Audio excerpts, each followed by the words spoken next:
Brazil says that Sony can compete with Microsoft even after Microsoft acquires Activision Blizzard. Yes. So basically, regulators have approved the acquisition of Activision Blizzard from Microsoft, and they pretty much called out Sony, saying that it is not our job to help you compete with Microsoft, essentially. That if you want to, you can easily compete just like Nintendo does with Microsoft, even after this acquisition. So this has a lot of people speculating that this might be the out for the EU and for the United States to do the same when it comes to regulating this buyout. It basically will give them the okay to just let it pass at this point.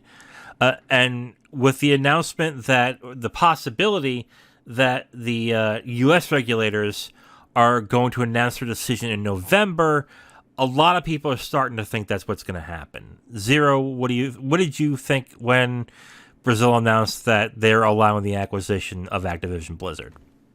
I kind of laughed mostly Yeah. because just much like you, just that was kind of the thing that I saw. I was just like, wow, just Brazil's calling it like it is, saying, and it's not our job as the courts to basically help you compete with Microsoft. Get off your ass and do your own competing. Nintendo sure does it, so why the fuck can't you guys do it? I was just like, oh, Yeah. spicy, spicy decision.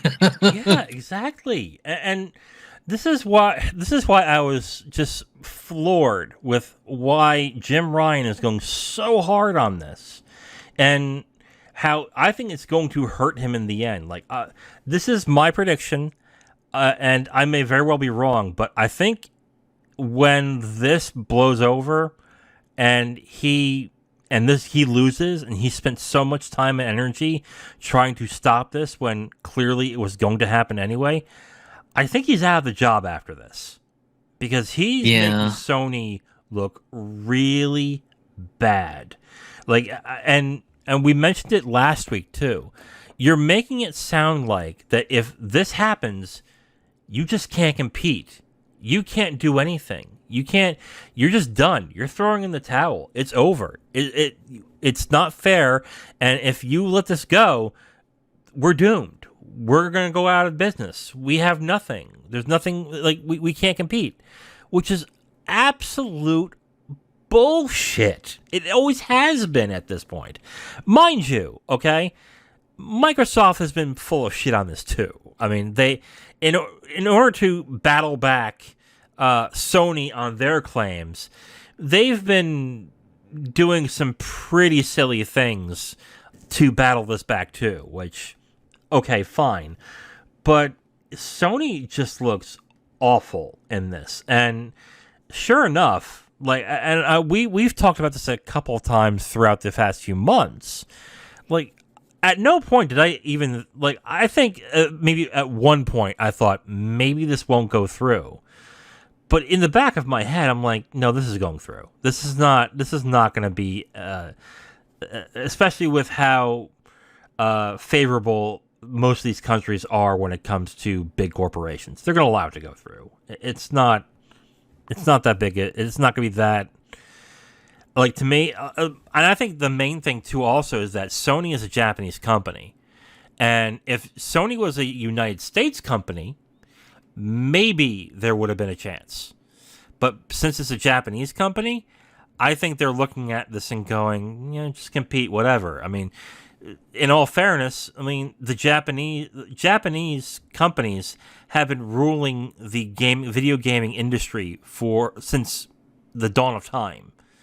And it's only been until recently where the United States has been the prime game makers and money makers for the video game industry. So I just look at this and basically I have to agree with Brazil, what Brazil said, and basically saying, no, just compete. If you are worried about competition, like we mentioned, I think last week, go to EA. Hey, make a Medal of Honor for us.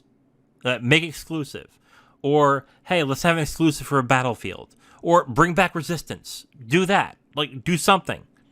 Instead of, like, this bullshit that you've been pulling with the regulators. I just don't get it. Ultimately, just I do agree with you that it's likely going to just hurt Jim Ryan's reputation, because just you're probably going to have shareholders asking, going, "What the fuck were you thinking?" Basically saying that the PlayStation brand is weak without the magic of Call of Duty, and trying to basically go the whole woe is me path. I thought PlayStation was a strong ass brand or whatever. Mm.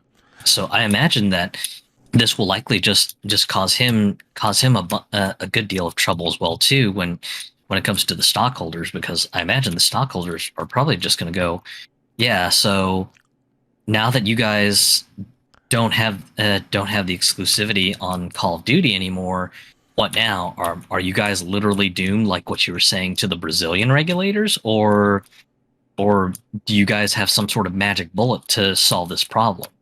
Right. I mean, let's be fair too, though. He could be doing exactly what the shareholders want, or the board wants, Yeah. in doing this specifically. But but again, if he fails, the board might just look at this and say it's Jim Ryan's fault, and he needs to go. And when this happens, I think it's exactly what's going to happen.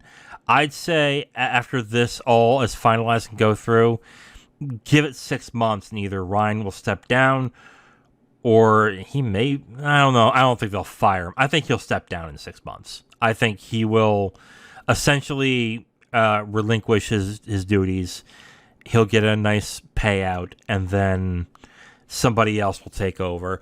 Probably somebody from Japan, which will then signal back to Japan that they're going to focus more on Japan than anything else. So Yeah, and if that happens, I do wonder if Sony's going to be overly dramatic, collapse the HQ in San Jose, California, and move it back to Japan. Because for anyone who has forgotten, because of the failure of the PS3, and then just the company sort of recovering from the stumble with PS4, the punishment for Japanese management was to basically just collapse the company's headquarters in Tokyo, Japan, and then move it all the way to California as punishment. So that's going to be the big question for me, if this is going to result in a form of punishment where basically they just go, okay, well, we're gonna go ahead and move back the HQ to Japan, so